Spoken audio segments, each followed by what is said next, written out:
Hi there, happy Saturday. I'm Mikaria Drake with Cost Talk Live, and today we're going to talk about some sewing stuff. So that's my forte as a cosplayer. I've been sewing for over 20 years and worked professionally as a stitcher for theater companies and formal wear. So today we're going to talk about like really basic intro to sewing things. The one thing I'm not going to go over is sewing machines because that could be like its own episode all about sewing machines and the different ones to choose. So this is going to be more on like fabrics, basic sewing terminology, needle choices, and stuff like that. So when you're getting into sewing and you kind of know how to sew, but you want to know more about the choices and kind of the things behind that intro to sewing stuff. So this is all in my newsletter on my Patreon, which is the intro to sewing. So I'm going to kind of be going off of that so that if you want to go back later and look at some of the things I talked about, it's all there free on my Patreon on that newsletter. So the first thing we're going to talk about is fabric. So choosing the right fabric for whatever project that you're working on. There's a couple, there's tons of different fabric out there. Obviously, you want a stretch fabric for a jumpsuit or a unitard or something that's very tight fitting. Or if you want like a formal costume, you're going to want a satin, or a chiffon, a sheer, or something, that's going to flow and drape very pretty. So there's a couple of things to know about these different kinds of fabric when you're choosing a fabric. And I think one of the most important things, if we look at stretch fabric, there's different kinds of stretch fabric. So there's, spandex and jersey, which is more of a matte knit, like a t-shirt material that's stretchy, right? Spandex is generally more for like dance wear, great for unitards and like superhero cosplays and stuff like that. However, with stretch fabric, there's different kinds. So there's stretch fabric that stretches on all sides. So that means it stretches side to side and it stretches up and down. So those are perfect for really fitted costumes because they're going to stretch everywhere, right? And stretch around you. They'll be comfortable and easy to fit and make. There's also fabric that only stretches one way. So it might stretch side to side, but it's not going to stretch up and down. And that's important to think about when you're choosing that fabric for a costume, is that it's not going to stretch in one direction. So you might have some issues with how it fits. There's also different amounts of stretch. So one of the things I always encourage people to do is to make a mock-up of your costume pattern. So take the fabric, something that's very similar to what you're going to be using, and then make a mock-up version of that costume. So it doesn't have to be the same color. It doesn't have to have all the details, just kind of like, what is this going to fit, so that I can make sure to make any changes with the fitting of it. Well, if you are making a mock-up with stretch fabric and you choose a mock-up material that's not as stretchy or way more stretchy than the spandex that you're using, you are not going to get an accurate fit. And then when you make your final version, it might not fit the same way because it has a very different stretch to it. So that's something to think about if you're doing a mock-up with stretch fabric, is to match the amount of stretchiness with what you're using so that you get a good result with your mock-up fabric. So there's lots of different thicknesses with stretch material too. So when you're using a mock-up, you want to try and match that fabric really closely with the type of stretch material that you're using. I know, like, it's funny because with fabric, there's people that are scared of like both sides. There's people who are really scared of stretchy fabric because it's very foreign to them and they're afraid of it. And then there's the opposite, where like people are super comfortable with their stretchy fabric and they're very worried about and scared of doing non-stretch fabric. So it's good to get your toes in the water and try out some different fabrics so that you can get familiar and get better with things that you're, not super familiar with. So hopefully this newsletter could help you kind of start to expand your knowledge base with different fabrics and kind of get over some of that fear of trying to work with something maybe you're not usually comfortable working with. So the other scary fabric besides stretch fabric is sheer fabric, which honestly is has so many frustrations and problems because it is very delicate. It's sheer, so you can see through it, so you have to think about what's going under it. Um, all that sort of stuff. A great tip to using sheer fabric, if you're struggling with it being too slinky, with it being too lightweight, with it, shifting and moving around a lot, is a stabilizer. And it's kind of like a little trick for working with shears. You can get a water soluble stabilizer. It's usually used for like embroidery, but you can put it on your fabric and it will make it very stiff, and then you just have to get it wet and it'll all go away. So if you're having a lot of issues with the stiffness of a shear, you could try something like that in order to just make it easily more sewable. You could try something like that. Um, you basically put the material in water with that soluble stabilizer and then pull it out, let it dry. It'll get very stiff, sew it, and then put it back in the water and rinse all that out. So it shouldn't hurt the fabric at all. It's made for that. So the only problem would be you'd have to iron it and everything when you get it out because you are getting it wet. So let's see. We have cottons and twills and denims. So all of our different cottons, I mean, there's so many different choices, but cotton's obviously the easiest material to work with. It's breathable, it's ironable, it comes in so many different colors. So, I mean, that's an easy fabric to start with and to be able to find. So that's a really great beginner fabric for anyone to use. We also have velvets and corduroys, which are definitely not a beginner fabric. There's a lot of tricks with working with velvets, like shaving your seam allowances to make it easier to sew seams with it.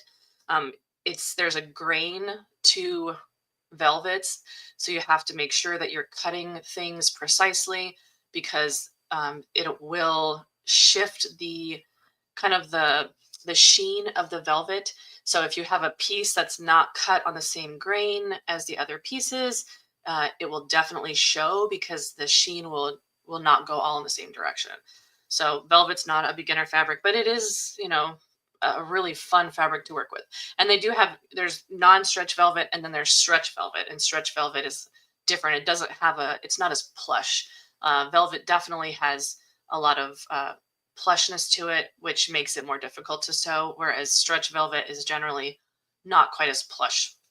One of my favorite things to do is when Joann's was open was to go there and find their folds of velvet and like squish them because they're like so plush and squishy, but it's not, fun to work with. But so one of my suggestions that I give all the time, but I understand is not always able to be done, is a lot of times we choose fabric because it matches our cosplay. And not always do we find like the best fabric. If you're doing a tailored military jacket, but you find the right color in spandex, you're not going to want to use spandex to make that jacket, right? So you kind of make an informed decision. You might have to sacrifice a little bit of the color to get the right fabric, but you definitely want to use, the right kind of fabric for the project that you're doing so that it looks more like the actual character design. Now, there's definitely ways to make stretch fabrics non-stretch, but we're not going to talk about that. And I would say for a beginner sewer, I would not suggest that you go down that route. I would suggest trying to find the right kind of material for your project first. So that's what we'll talk about with fabric. So this goes right along with fabric is our needle choices. So a lot of times with sewing, needles are so important. If your machine is acting up and the tension is off, or you're catching a lot of threads, or something's weird, it it can easily be solved probably by changing out your needle. Either your needle is dull and needs to be replaced, or you're using the wrong needle for your fabric. So needles, sewing needles, have a number assigned to them. There's a US number and there's a European number. And we're going to go by the US numbers, but generally a higher number means that that needle is for thicker fabric. It's a larger needle. So like if it's a number 14 or 16, those are for thicker fabrics like denims, twills, bottom weights, those sort of things. If it's a needle that says it's an 8 or a 9, those are more for shears, something that is more delicate and very thin. So that needle is much smaller and is going to not move all of the threads around. So it's, yeah. So if you didn't know that about the numbers, when I first started sewing, I didn't know that about the numbers either. And I just used like the same number needle all the time for everything. And, but what happens is if you use a really thick needle on like a sheer, like a chiffon, you'll get all those catches in the thread, like a pulled pantyhose line sort of thing. So if you're getting that on a sheer, or even on like a thin polyester, it happens sometimes too, you need to change your needle because the needle is too thick for the fabric and it's pulling it too much when it's sewing. Excuse me. So when you're buying needles, you know, generally like a 12 or a 13 is more like universal weight. That's what universal needles are. But then there's different needles for different ones. And you can buy like, you can buy packages of needle like this. Like this is a universal, this is 14. And it's just like a little package. And these are way cheaper than buying like the big plastic cases of needles. They're a little harder to keep track of, but they're definitely less expensive and you can buy them more in bulk. So the other thing about needles are the tips. So needles are designed differently depending on what fabric you're using them for. So a universal needle, you know, is just a regular sharp needle. You actually want a ballpoint needle for stretch, and that makes it easier to sew through that stretch material. It's a little bit more rounded, as you can see here in the picture. And that just makes it easier for it to move through that stretchy material. The denim and like for jeans and stuff like that, those needles are very sharp because they're going through a lot of material, right? Very thick material. So those needles have to be much sharper. So you definitely want to use a thicker needle and one specifically for denim. And there's also thread specifically for denim too, if you're sewing something denim. So that's a whole nother, you know, it all kind of goes together, the thread and the needle and the material. You can also buy, if you're sewing silk, there's silk thread that you'd want to use with it. A lot of times you want to match your thread to the kind of material that you're using. Cotton material, we want to use cotton thread. Polyester material, you want to use polyester thread. It just works better overall with the material. If you're sewing leather or vinyl, there is a different needle for that. And the reason for that is that, I mean, obviously leather and vinyl are very thick and they're not threads. You know, all the other needles are working to move between the threads, to move them out of the way as they sew. Well, with vinyl and leather, there are no threads, so it has to be a much thicker needle, a much stronger needle, because it's puncturing as it sews. So you definitely need a leather needle if you're sewing vinyl or leather. You also have to be very careful because unlike mistakes, when we are sewing a piece of fabric, we can generally iron. So if we sew over a part and we're like, I messed up and I need to undo that. So we can take out that seam, but there's these little holes left. Well, if we iron over these holes, we've now heated up the threads and relaxed them, and they'll move back together and cover up those holes. Well, leather and vinyl doesn't do that. So if you're sew a line, you're going to have holes. So definitely, you know, mark and make sure that you're doing where you want to sew with leather and vinyl, because you can't undo the seams, unfortunately. It's you'd have to replace the piece if there's holes in it. So be careful with that. Um, so some beginner tips that I've put here. When you're starting to sew, I know one of the things that I used to do all the time was I would cut my threads when I stopped sewing, and I would have like a small tail. And then when I start sewing again, my thread on the top would pull out of the needle. So when you finish sewing, and then you have to pull it and thread it through the needle again, like every single time. And yeah, it was okay. She hate. I hate that. Yeah, I hate it too. And so what I've come to the habit of doing is now, instead of just cutting my threads right underneath, or I pull them out a little bit so that I leave a nice tail, and then I cut it, and that way I can move that tail backwards off of my machine, so that when I put my next piece in, there's no chance of those threads bumbling up. A lot of times those threads sometimes will wind around your foot, and then when you start to sew, your fabric will start bunching, and you try and push it out, but you can't because the thread is stuck around the foot. So if you just take those threads and smooth them out after you cut them, then you're ready for the next, for the next part. So that just helps. When you start sewing a seam, and I swear this was something I when I started sewing, I just started sewing. Nobody taught me how. Like, I would just started trying out different things. And for a little while, when I first started sewing, I didn't know that you were supposed to backstitch when you first start sewing. So I assume that there might be people who don't know that either. But when you sew a seam, when you start, some machines do this automatically. So if you have like a fancy machine, my Viking does it only when I first turn it on. So like if I first turn it on, it will automatically like sew a stitch in place for a few bits before it goes forward. And that's basically a back stitch. It's a locking stitch. So when you start sewing a seam, you generally sew forward a little bit, just a little, like a couple of stitches, and then back and then forward again.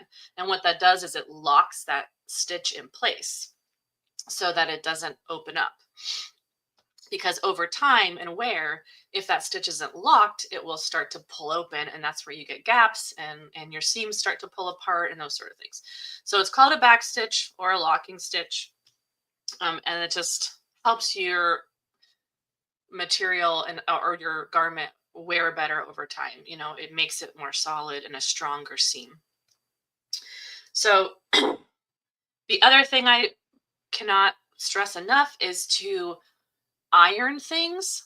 So iron your pattern pieces before you lay them out to cut, so that there's no crinks or creases, folds, wrinkles. Iron your material before you cut the pieces out, so that there's no wrinkles. You also get an idea of what ironing does to your fabric.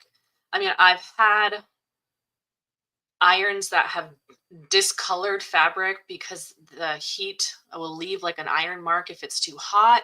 So you want to do some testing with your fabric and make sure that what degree of heat you want you need your iron to be on in order to make it straighten out. Sometimes it's too hot. Pay attention to your iron settings when you're ironing your fabric.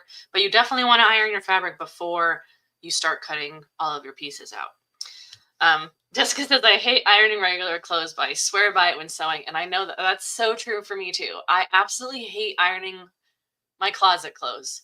Like I hate it, but I iron just all the time when I'm sewing. My ironing board is almost like my work table. So I have an extra wide, huge ironing board, and I set it up right next to my sewing table, and it's just back and forth and back and forth and back and forth. You also want to make sure that you press your seams after you sew each seam together. I look for it in masquerade competitions. It's just makes your garment look so much more clean and crisp and professional. And it also just makes sure that every inch of the space is being flattened out and lays correctly. So, oh, someone says, Phantom of Many Topics says, wow, you guys are still around. I met you in 2019. Yeah, we've been around since like the early 2000s. I mean, but at least I know both Jessica and I have. So we've been around a while. It's all cosplaying the whole time. So yeah, everyone hate. I love how there's more comments about everyone how hates ironing. It's true. However, I would say if there's a tool that you're going to be around or like that you're going to invest in, I would suggest an iron. I don't suggest that you invest in a really expensive sewing machine right away because you might not know what you want in a sewing machine until you use one. So I would suggest like borrowing a machine or buying a cheaper machine so that you can get a feel for how to sew and like what you really want, and then spend that, $1,000 on a machine. So I have two really expensive machines because I had a business and I knew what I wanted. But my first machine was like $100.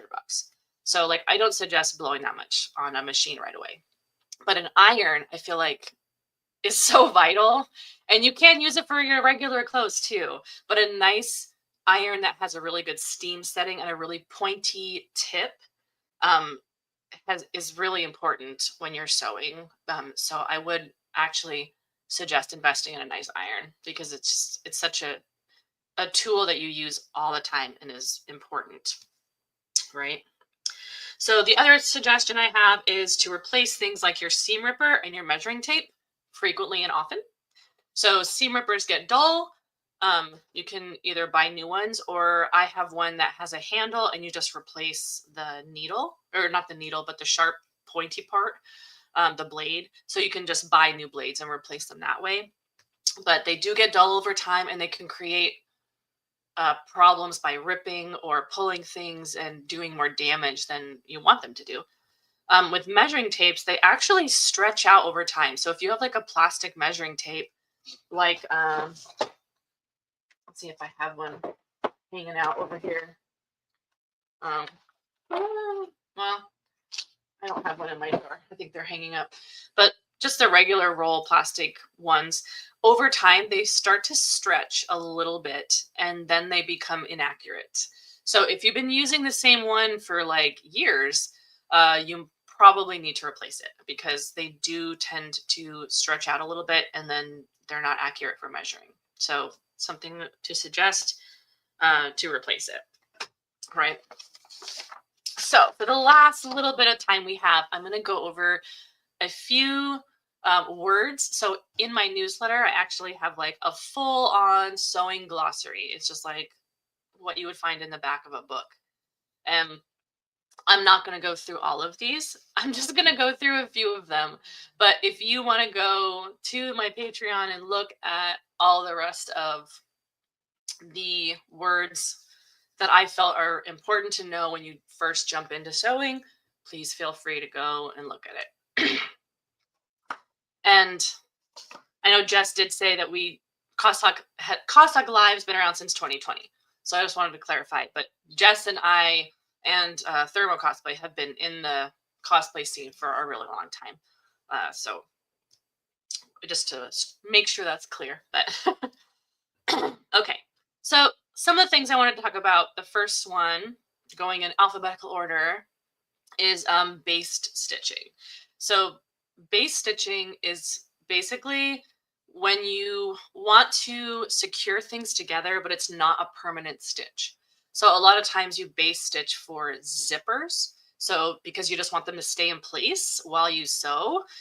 This used to be done by hand. It can still be done by hand, where they're just really wide, loose stitches just to keep it in place. And then you sew over those wide stitches and just pull them out. A lot of time, I always do this with my machine, just set my stitch length on 6 so that it's just a really long stitch. And then it's easy. You can just pull it out. You do not back stitch or anything like that, so that it makes it a lot easier to pull out.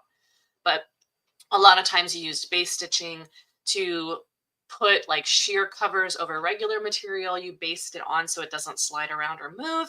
You do zippers, certain things like that where you need it to stay in place while you're sewing the actual stitch so it doesn't shift. Based stitching is for that. Okay. Bias. So I talked about this in one of our previous Cost Talk Live episodes about bias and material, but it's when you fold the fabric diagonally. The way that fabric is woven, horizontally and vertically, there's no stretch. But when you pull it diagonally from corner to corner, there's a little bit of stretch, and that's called the bias. In designs, some clothes are actually designed to be worn, to be cut on the bias so that it creates a certain wear on the dress. But if your pattern is not designed to be cut on the bias and you cut a piece of material on the bias, it will stretch when the rest of your material does not. And it will create a weird fit and it will look very weird. So be careful when you're cutting your pieces out that you're following the grain line and in the pattern how it shows you how to cut those pieces on a full big piece of material. Facing. So basically facing is a partial lining. So if you don't want to fully line things, which honestly, I hate facings. I hate them so much that I almost fully line everything I make. I would rather fully line things than work with facings, which I know sounds ridiculous. But facings are basically if you buy a dress and they're just the collar has a little piece on the inside that folds under, that's a facing. So it's so that you don't see the exposed edges. They're hid underneath this little piece, but there are all these edges inside that are serged or whatever. The same thing for jackets that only have a facing like where the collar is and around the collar, those sort of things. I hate them because I feel like they're really bulky. You also have them with vests. So like here and then on the collar here, I just feel like I can never get the as flat even when I understitch. And I feel like it's just easier for me. But they are an important thing because if you are sewing something, you want to cover up those exposed edges. So you can't hem a collar. I mean, you want another piece that goes under it to lay flat and to be, so it looks nice. So you will be using them or aligning probably in most things that you make. Interfacing is another big one. So that is you either sew in or iron in to make the fabric stiffer. And so usually that is like, if you think of a dress shirt, your cuffs have interfacings that they're stiffer. Your collars have interfacing that they're stiffer. In jackets, the collar, that goes on the front, your lapels and things like that, those have interfacing. Anytime you want to create a stiffer portion of the garment, you can use interfacing. I've seen cosplayers use interfacing in everything to change the dynamic of the fabric and make it a stiffer fabric. I've also done that with certain things too. So you can also use it to change your fabric to make it non-stretch or to make it a stiffer structure. So it's kind of fun to play with interfacings. There's so many different kinds. And you want to use a stretch interfacing for a stretch material. There's all kinds of different ones. So make sure you're buying the correct interfacing for the material that you are using. And just as I use it a lot and keep stock different weights, I do too. I have bolts of interfacing, all kinds of different kinds. I also like to use it a lot. There's different kinds for jackets and you could get into tailoring and all that. So there's a lot of stuff there. Your seam allowance. So we're going to jump all the way down because we're almost out of time. But seam allowance is such an important thing when you're sewing. Your seam allowance is literally just the area. And there's actually a little picture of in this newsletter that shows exactly what I'm talking about here. So when you sew two pieces together, the seam allowance is that little portion that's, in between the edge and your stitch. Now, the reason that that's so important is when you're looking at patterns, it tells you specifically how big your seam allowance should be. It's usually like 5/8 or 1/2, which honestly to me is huge. When I design my own stuff, my seam allowance is much smaller. But it can be very advantageous to have a bigger seam allowance because if you need to let things out, you have more space. So if you know your body fluctuates a lot and you might need to let things out, it's good to have a bigger seam allowance so that you have the option to do that later. But if you do a different seam allowance than what the pattern tells you, your your garment won't fit as well. So like if you pick a pattern that's a size 16, but then you make all of your seam allowances small, you're adding a partial inch, to every single seam. And then when you try it on, now it's way big and you can't figure out why. And it's because you didn't adhere to the seam allowances. So make sure you know what your seam allowance is and make sure you mark it on your sewing machine so that you know where it is so that you can always follow it when you're sewing. It's just really important for fit. When you're designing your own stuff, you can make your seam allowances as big as you want, and that's fine. But for patterns, you have to really make sure that you're following it for every piece. And sometimes it will seem crazy because for me, it seems like it's just so big. And that's why sometimes pattern pieces look weird because where the seam allowances hit each other will be like the edge and it won't make sense until you sew it, how it lines up. So it might not line up when you're just putting your pieces together, but when you actually follow the seam allowance and sew it together, then it lines up perfect. And you're like, oh, okay, and now I get it. So very important to know. There's a bunch of other terminology in here that's great to know when you first start sewing. And some of them I've gone over in previous episodes, so I'm not going to go over those. And we're basically out of time anyway. But if you're looking to go into sewing, this newsletter is the intro to sewing. There's also an intermediate sewing newsletter as well. So if you already are a sewist and you want to expand more knowledge on things that are more intermediate level, there is that. So coming up, CosTalk Live will be at UConn. And I myself will be demonstrating sewing and corsetry techniques, which is more advanced. But I will talk about the right materials to use, the right boning to use, fitting, patterns, all that sort of stuff. So I will be at the demonstration table at UbuCon between 3 p.m. and 6 p.m. on Saturday. And we'll also be hosting a sing-along on Friday, which I'm so excited. My son, who is a singer, and I are going to be there to host a fun sing-along on Friday night. So we really hope to see you there and see all your great costumes. Come and have fun. There's so much cool stuff going on the Friday night before, like the kickoff event. You should definitely come and check it out. And then the con itself has a lot of really cool stuff going on. So go check it out and see, buy some badges and come join us and have fun at UbuCon that weekend. It should be nice and cool, hopefully cooler. So thank you so much for joining us and have a wonderful weekend and a wonderful rest of your Saturday. Happy sewing. And again, if you have any questions about sewing, you can always message me on my Instagram. I don't post as much there, but I am active on there, so I do respond to messages.